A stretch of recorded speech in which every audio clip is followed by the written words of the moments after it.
Here's the key on this. Don't major in minor things. If you take up major time to do minor things, I'm telling you, you'll be behind the curve constantly. Here's what we learn in sales training. What's major time and what's minor time? Here's minor time, thinking about prospects. Here's minor time, making lists of prospects. Here's minor time, keeping books on prospects. Here's minor time, going to see the prospect. Here's minor time, evaluating the prospect after you've been there.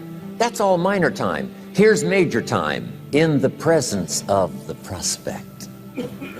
That's major time. And if you took a look, if you're in sales and you took a look at a week, you'd say, my gosh, I'm spending 90% of my time on the minor stuff and so little time on the major stuff in the presence of. How many hours in the presence of in my day? How many hours in the presence of during my sales week? Because the time that really counts is in the presence of the prospect. Majors and minors. Here's another key time management essential. Don't mistake movement for achievement. It's easy to get faked out by being busy. Guy comes home at night all exhausted, falls in the chair and says, oh, I've been going. Here's the big question. Doing what? It's not the going. Some people are going, and they're doing figure eights. I mean, their progress is small. So don't mistake movement for achievement. Here's another one in sales we learned. Don't mistake courtesy for consent. If somebody's pleasant and they nod, you say, oh, they're going to buy. No, they're courteous. You can't mistake courtesy for consent.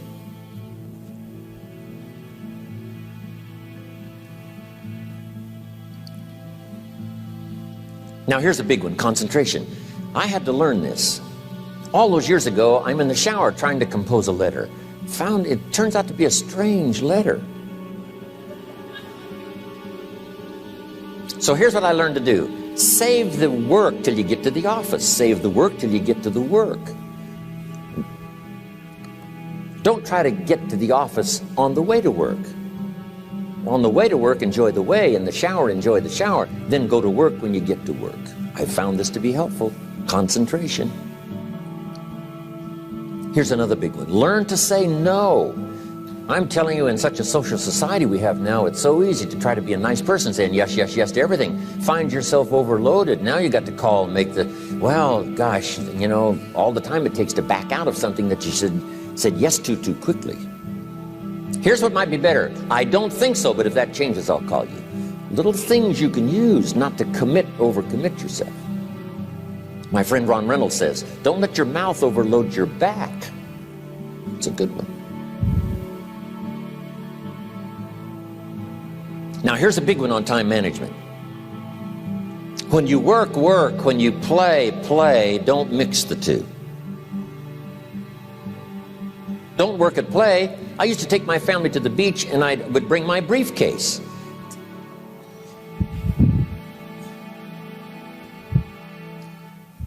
I learned not to do that. Or at the beach, I'm saying I should be at the office. Now my family's upset because I'm at the beach and I'm thinking office. Now when I'm at the office, I'm thinking what? I got to get my family to the beach. So things are not going too well at the office because I'm thinking beach, and things are not going too well at the beach because I'm thinking office. Here's what I learned to do. At the beach, be at the beach. At the office, be at the office. When you work. When you play. Don't mix the two. Don't work at play. Now here's one of the most important ones. Don't play at work. Work is too serious. You don't want the reputation of being the office joker. It's not a good one. Yes, there's time for some pleasant stories. Yes, there's time for a little humor. Yes, best if it's a happy office, of course. But I'm telling you, you got to be serious about work because you're parting with a piece of your life for the work you do. Your work costs you a piece of your life. Here's what it's called. Serious business. Not grim, not unhappy, but serious. Key. Don't play at work. The old expression, I don't think we use it anymore, horse around at the office. Play around, play jokes, play tricks. No place, not at the workplace. At the beach, yes. At the bar, yes. Somewhere else, not work. You've got to treat work with all due conservative passion, because it's leading you to your future. Here's another key phrase: all work is good. You may not like your job, but if it's the stepping stones to get you to where you want to go, you got to appreciate your job. You don't have to have a passion for your job. Here's the ultimate passion: a passion for incredible success in every department of my life. That's the passion. But don't look down on some menial job you have to do to finally get you to where you want to go. No job is menial.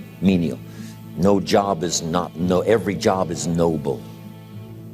Training life for pay, making a contribution to society. Next, analyze how you are. And if you have some weaknesses, if you can't, doesn't seem like you can change, here's the key: get it covered. I used to keep promising myself I'd keep the books, keep the books, keep the books. Finally, I gave that up. And back then, it only took me an extra 50, 60 bucks a month for some accountant to keep the books. I said, no, I'm going to save the 50 bucks. You can't believe what I started losing in productivity because I tried to save the 50 bucks. So the key is, a lot of the time you can stay like you are, but just make sure you get it covered. Okay. Next, beware of the telephone and all other systems of communication, especially the telephone at home and systems of communication at home. And here's one of the best lines I've got for you for the weekend: let all communication systems serve you, but don't let them intrude. When it comes time to have dinner with your family, you shut off all systems, unless the ones that can take messages silently. Don't let the phone ring. Don't let anybody intrude, come through the front door, nor the back door, nor through the telephone or any other device. So you can't reach John and his family when he's having dinner. The President of the United States couldn't get through. If you develop that kind of a reputation, father, mother, when we have dinner, when we're visiting and have this time with our family, nothing intrudes. So don't let these clever little devices keep intruding. You've got to have a place that's sacrosanct, it's valuable. You don't let anything in for that period of time. Okay. Isn't that good advice? Excellent advice. Here's the next one. Read all the books. You know, I've only got a few notes here on time management, but if you've got some particular challenges, you run a big organization, a big corporation, you've got some challenges, there's plenty of books. Now, here's what's next. Just be more alert to the things that might be stealing your time. Here's why. Time is like capital. You can't let someone steal your seed corn. You can't let someone steal your capital. And you can't let someone steal your time. You must designate your time. And some of the time that you designate, you must not let anyone steal. Casual time, you might let someone intrude and steal a little bit and take a little bit, but not serious time. Key. Next, one of the great time management savers is to learn to ask questions up front. Sometimes you talk to somebody for an hour, and then you ask questions and find out if you would have asked those questions up front, you could have saved yourself an hour. Asking questions up front helps you to get to the problem now. But if you just launch into some discourse, you might waste 30 minutes, waste an hour, when here's what you should have been talking about. After you finished an hour, you say, John, what's really the problem? He said, well, it's something personal. See, that's what you should have been talking about this whole hour. Key. Next, learn to think on paper. Now we're going to take a break. Some ways to think on paper. One, we've covered one. Solving problems. Take it out of your head and put it on paper. Another one is setting goals. Making these lists we've already started. Here's another good way to think on paper. It's a projects book.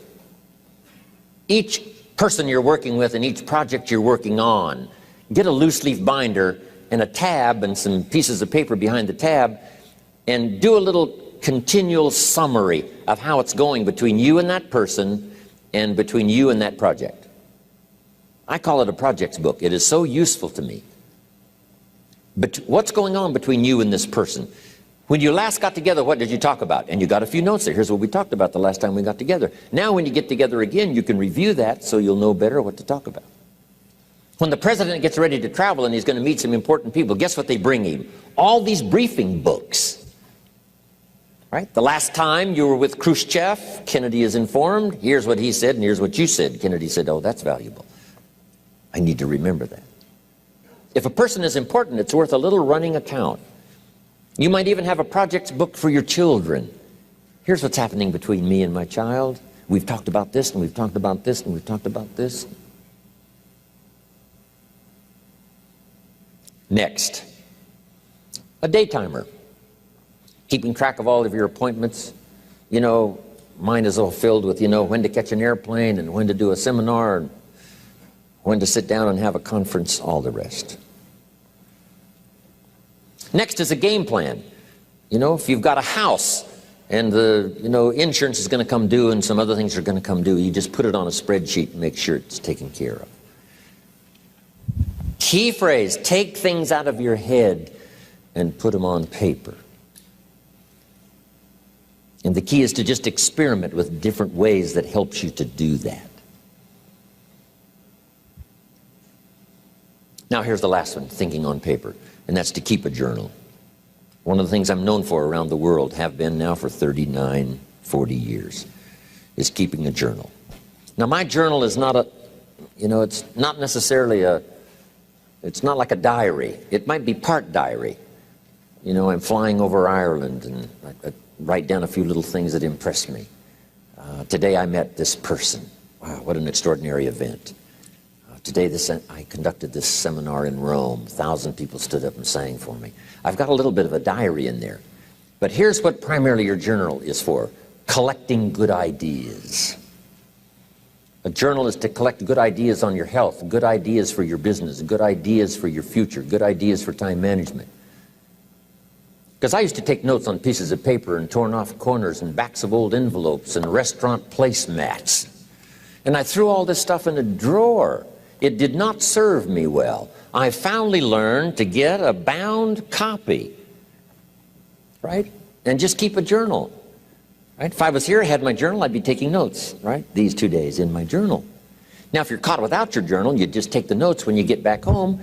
You put those notes in your journal, throw the paper away. Because we don't usually go through paper to review. But see, my journals now make up a significant part of my own library. My journal's all reserved privately for my children and my grandchildren. Can you imagine what I've collected over the years? It's unbelievable. There are 3 treasures to leave behind. I think you've already got those notes, right? Here they are. Number 1, your pictures. Don't leave the event unrecorded. It takes only a fraction of a second to say, here's who I was with. When I travel the world, right? We take all these pictures, and here's one of the gifts. People send me the pictures they took of me and them. It's part of the treasures I have on the farm. Incredible. A picture's worth 1,000 words to describe the scene, the emotion, what happened. Say, wow, this was an extraordinary day for me when I met these people. Here's what they told me happened to them when they went to my seminar 10 years ago. Wow, the drama comes back if you've taken the pictures. It's one of the treasures to leave behind when you go. Remember the old photographs that we have now of, 100 years ago, 70, 80 years ago, just a few photographs? What would it be like if you had thousands of photographs of the past, of your history, your mother, your father, right? Grandparents? So change all of that now for your children. Leave all your photographs as a record Here's what's next to leave behind, and that's your library. The books that changed your life, the books that changed your health, the books that rescued you from oblivion, the books that you passed on to other people, they were so exciting for you, the books that made you financially independent, the books that developed your leadership, the books that gave you wisdom to ponder when things were tough, the books that got you through the winter, the books that helped you to plant in the spring and harvest in the fall. What a treasure to leave behind. If you do that, here's what's for sure. Your books will be more valuable than your furniture.